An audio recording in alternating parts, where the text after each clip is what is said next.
Hey guys, Kim Ibring Jansen here, day 2 of the 100-day challenge that has been inspired by Kyle Cease. Thank you, Kyle, for this fantastic challenge.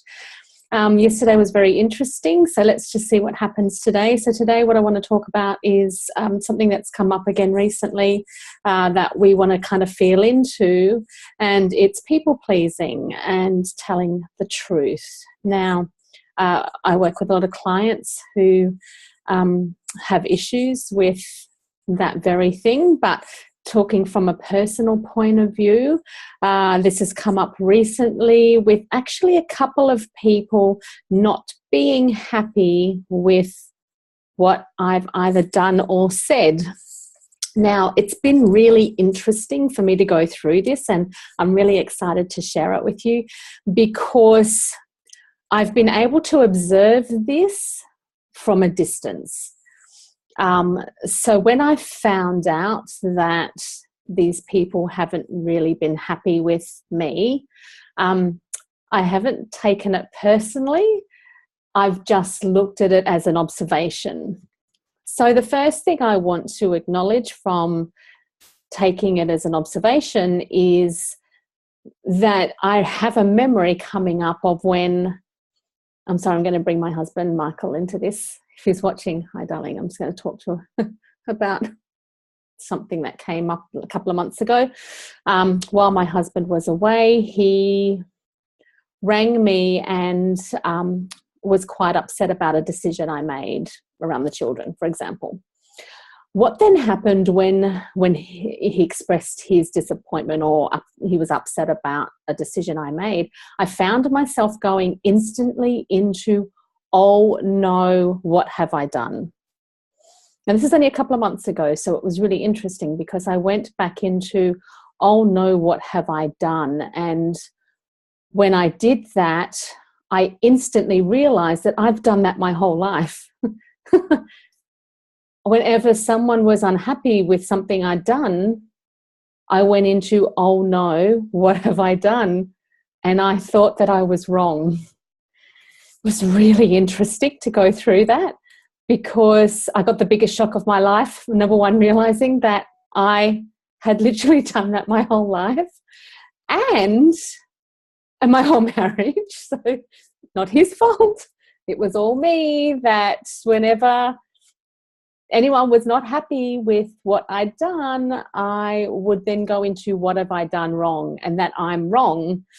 And I would always question myself. So having that experience when he rang me and said, you shouldn't have done that, I first off went into, oh no, what have I done wrong? And then I realized that I'd actually done that. And the first thought that came to me when I did that was that you need to support yourself. And I again got the biggest shock because that thought was exactly right.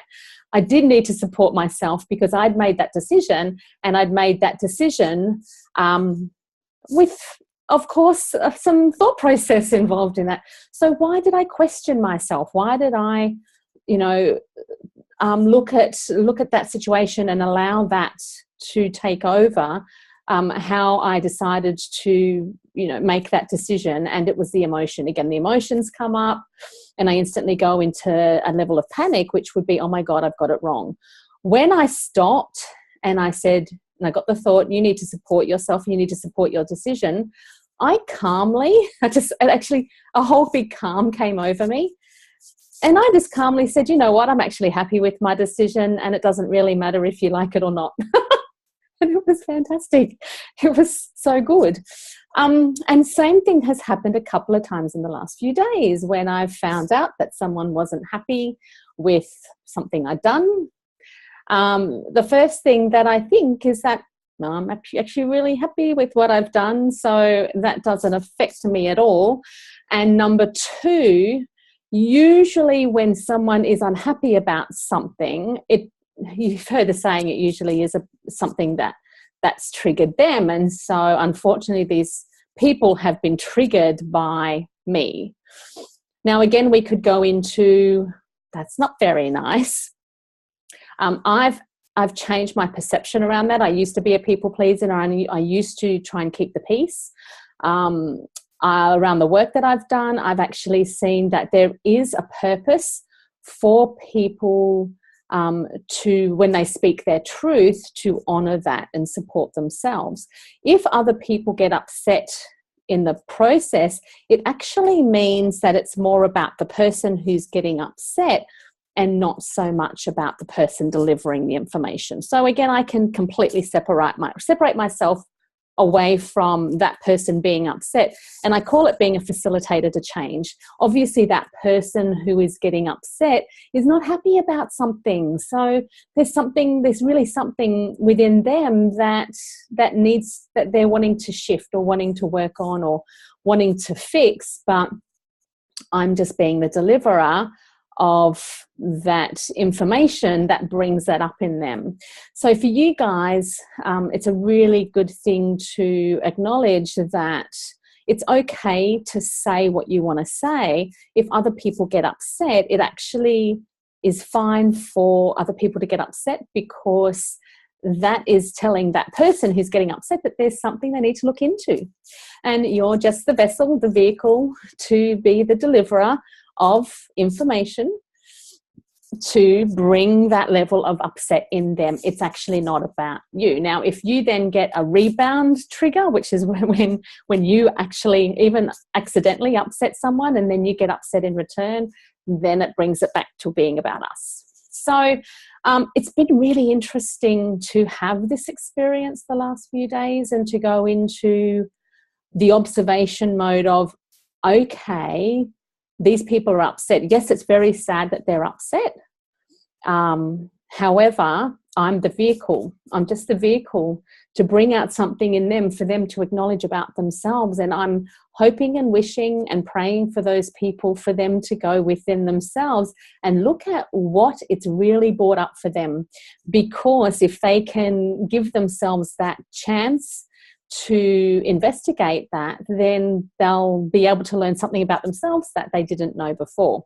Same that when I was triggered by my husband saying that I shouldn't have left the kids at home on their own when it was just for a quick trip, this is where I actually was able to support myself and say, yes, instantly I was triggered, but I went quickly into what is it saying about me? And what it said about me is that I was questioning myself.